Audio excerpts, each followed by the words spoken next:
Hello, my name is Joe Marzullo, and I'm going to show you how to measure your arrows for the AFC program, Arrow Flight Control. We've all used FOC in the past to estimate what we need to do, but it's just that it's I think a fairly rough estimate, and it doesn't address the things that we really need to know, is how much control we have achieved or how much control we have not achieved. So the tools that we need are a yardstick. I like a yardstick because a tape measure keeps on winding up and gives you a problem keeping up with it. Piece of string to get a balance point of the arrow. That's a lot easier than doing a sharp edge because it's always falling off. And here it is. It's a piece of string and it's already made a mark for you. And a piece of paper with the information that you need to write down. It's very handy to do it that way because if you're like me, you're going to forget half of this stuff when you get to your computer or to your smartphone, and you're going to lose the dimensions. So, what do we need to do?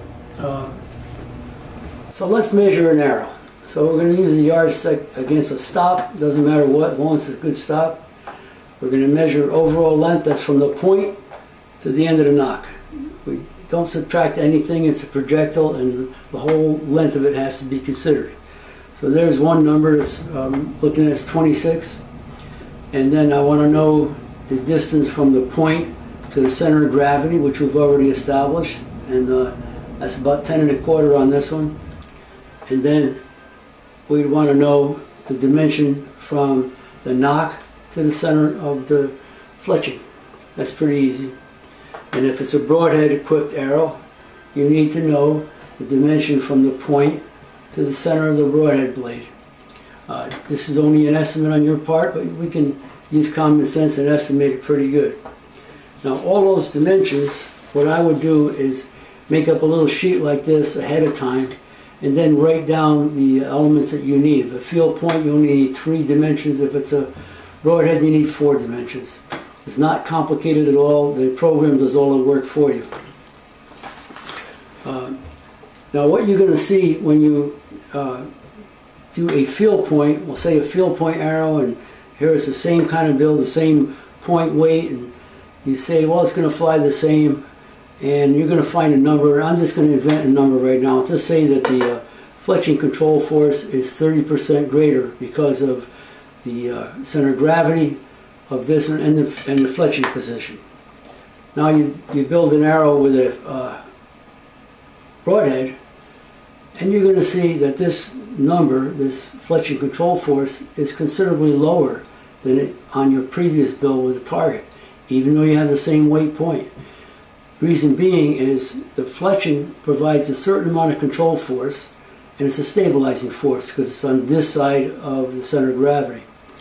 The fixed blade broadhead is just the opposite. It's a destabilizing force. As it's flying through the air is trying to push this up, and it's destabilizing the arrow. So to get the real stabilizing force, you have to subtract the destabilizing force from the stabilizing force, and it will give you a net stabilizing force. You don't have to worry about this. The program does it for you.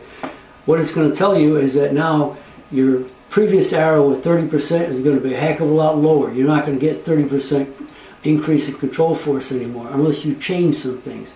And the program will show you how to do that.